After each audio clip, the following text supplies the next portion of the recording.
The following accounts were found in the back of an old 1992 rusted Toyota pickup truck. Inside the truck was an old yellow notepad. This is what it contained.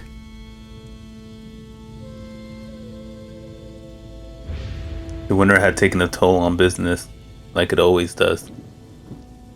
Landscaping's pretty much dead here in the winter in Arizona. A wave of loneliness washed over my home. Stared outside the window, and all I see is the oak tree's branches dancing along with the wind, rocking back and forth. And on the dinner table sits a cold cup of coffee. Folgers, black. I like the cheap stuff. Plus, during this time of year, I get to practice on my frugality skills. I get an email notification from Google My Business on my iPhone. The quote request said the following from Charles Raskin. I need a quote ASAP. We are out of town for the holidays and the neighbors informed us of a broken pipe that is leaking into their backyard. Forgot to turn off the sprinkler system before we left. Please respond quickly. Charles. The quote led the following information. Name, Charles Raskin. Email, draskin1930@hotmail.com. Phone number, Hey Charles.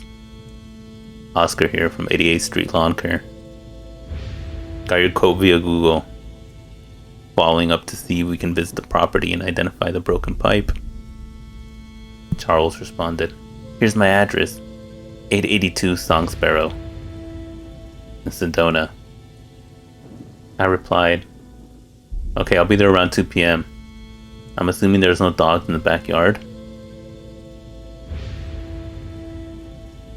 Charles replied, Thank you very much. The code to the backyard is 1217 pound. Please leave the backyard locked. Started to load up the old work truck with my tools, shovels, rakes, axes. They haven't been touched since the end of the season back in fall.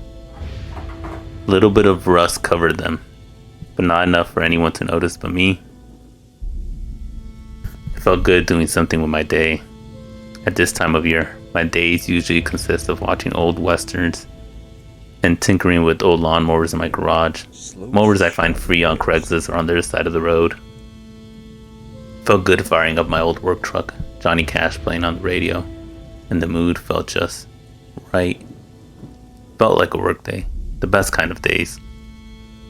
The woodsy air from the trees always made me feel like I was in tune with Mother Nature. I was able to think clearly. I love the outdoors and the fresh air. This is why I chose this line of work. I arrived at the property around 1:45 p.m.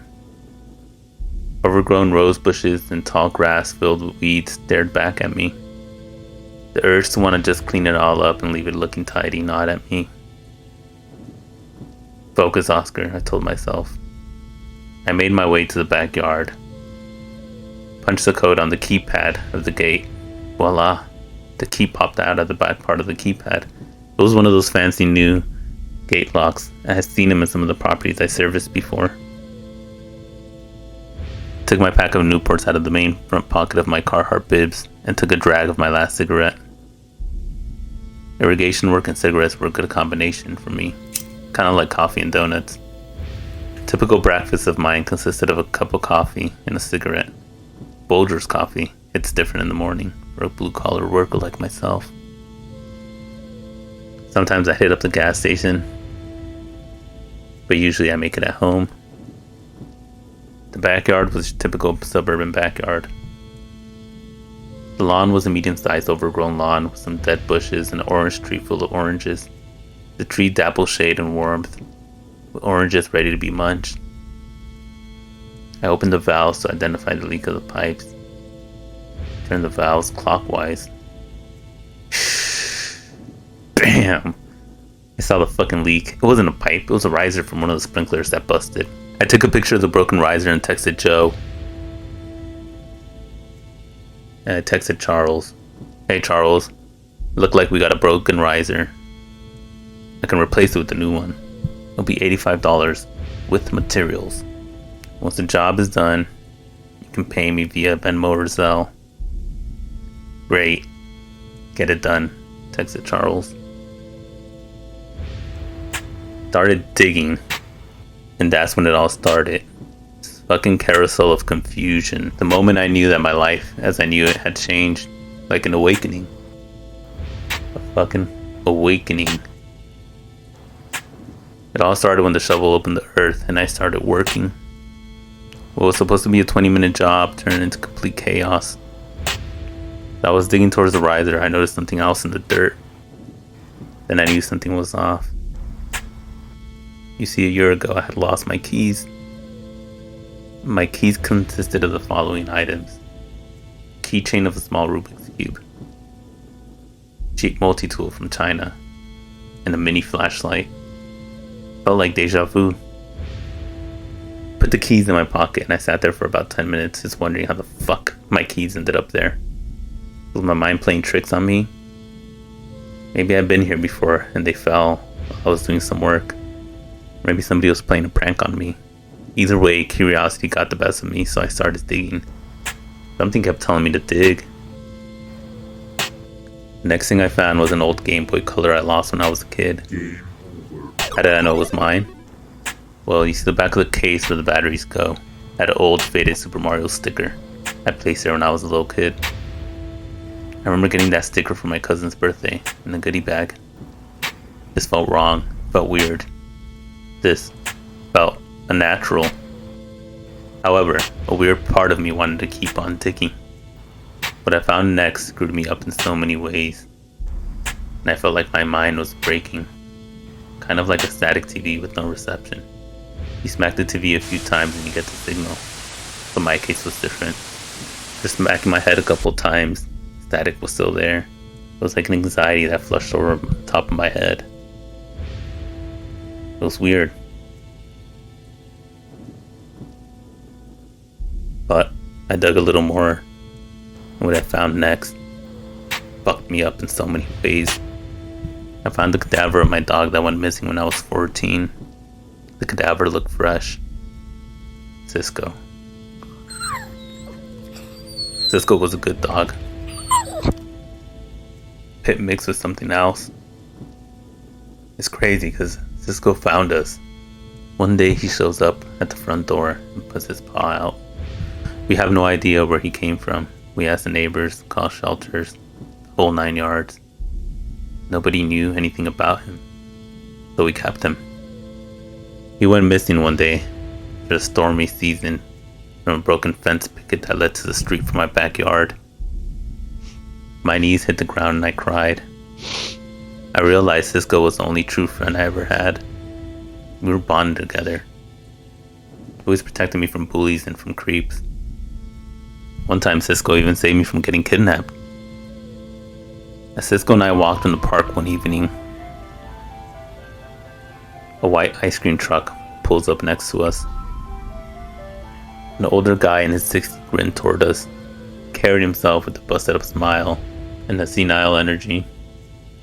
An old Diamondbacks baseball cap covered his face, and he wore a gray hoodie with holes in it that read Mojave Desert.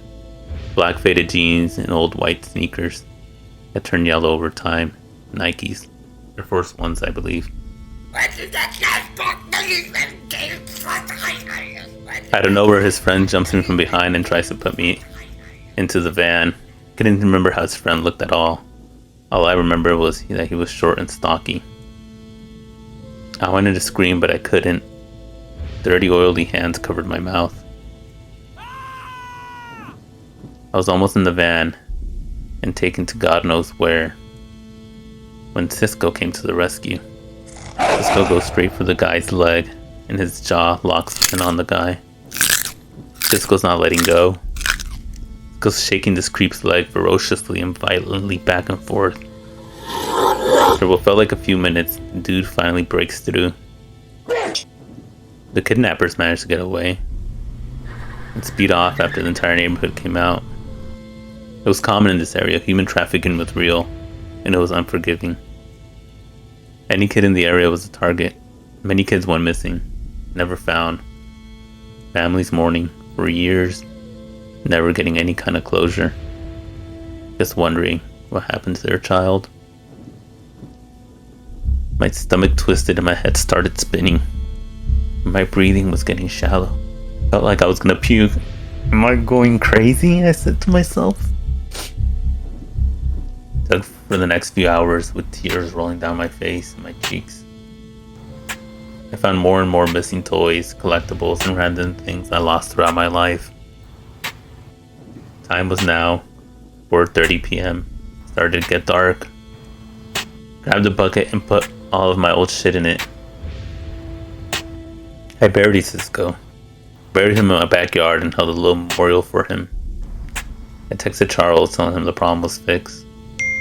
Charles replied, "Thanks, Oscar. Send me your Venmo and I'll give you a little extra for coming in such short notice. Please lock the gate. Thanks." I texted Charles back.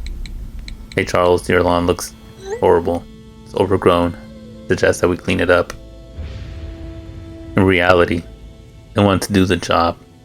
I wanted to come back to the yard and see what else I can find. I was getting obsessed with this yard. All I wanted to do was go back and dig. Perhaps I find other things I had lost in the past. I don't know. It was a strange phenomenon. Charles replied, "Thanks, Oscar. We'll pass on it for the moment. I'm looking forward to doing it myself when I get back home." "Okie doke," I responded. I didn't care. I showed up the next day anyways and I started digging. Dug about 5 feet deep and I couldn't find anything. I dug a little more and what I heard messed me up. "Oscar. Help. Oscar. Help. It hurts. I didn't see the truck, Oscar. Help." It was my aunt's voice. See, she had a tragic accident that killed her on the spot. Here's the story of my aunt's tragic death. Her car had slid on snow, causing her to go under a semi-truck. Her life was lost within seconds. The truck driver was fucked up after that. He blamed himself, even though it wasn't really his fault. I told him I had no ill feelings towards him. However, that did not stop him from taking his own life. What had fucked him up was seeing everything firsthand. He saw the whole mess. It was a blood bath. It was dark and tragic. He told me he had never seen anything like that, even after years on the road. My aunt raised me like a son. My mother was a crackhead and never gave a shit about me. Aunt Krista was all I had. Her ashes of what remained of her sit on a mantle at the top of my fireplace. But when I heard her voice, I kept digging. The light shines from under the dirt. The more I dug, the clearer I heard Aunt Krista's voice. It started to become more clear to me. It wasn't a voice, but horrific cries and screams.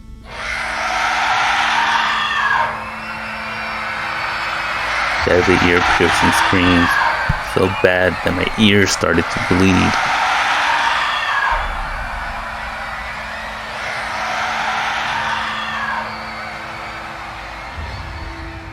That was one of my workers, Manuel. "Manuel, come here, I need help with this job." "Manuel, I think I'm going crazy." "Órale, carnal. Be right there, Holmes," Manuel said. Thought I was going crazy. I needed somebody else to see this. Manuel had worked for me for years. It was more like family to me.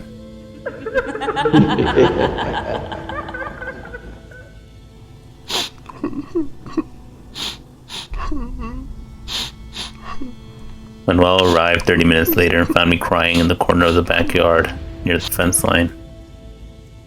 "¿Qué pasó?" Manuel said. "Look over there, in that hole, and tell me you don't hear voices. All the voices, they are driving me crazy," I said, as Manuel walked over and looked down to the hole I dug. He went into some kind of trance. He got the shovel and started digging, saying, "Papa, Papa, my sweet padre, I'm here, Papa." Manuel started digging aggressively. A manic look took over his face. Manuel's eyes grew darker as the light in the hole grew lighter. Manuel, stop. Snap out of it. Stop it. I looked down to the hole and I knew that we had uncovered something dark. The fuck was it? A portal to another world? Or perhaps a portal to the dark and twisted world? Portal to hell? The world of the dead? Hell itself? The upside down? The fuck I know. I ran to my corner in the fence line and started crying again.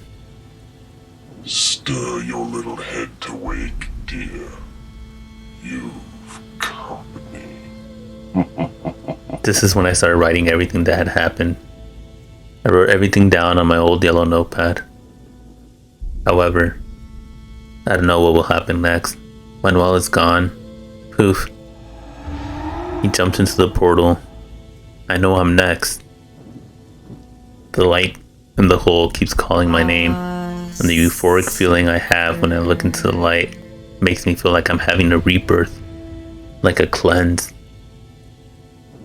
Deep down, I know it's dark and evil, some kind of brujeria, but my short-term pleasure's taking over. So this is my advice to you. Don't ever visit the property located at 882 Songsboro in Sedona. And for crying out loud, don't ever dig in the backyard. Hold your pets and your loved ones close to you. And don't come looking for me.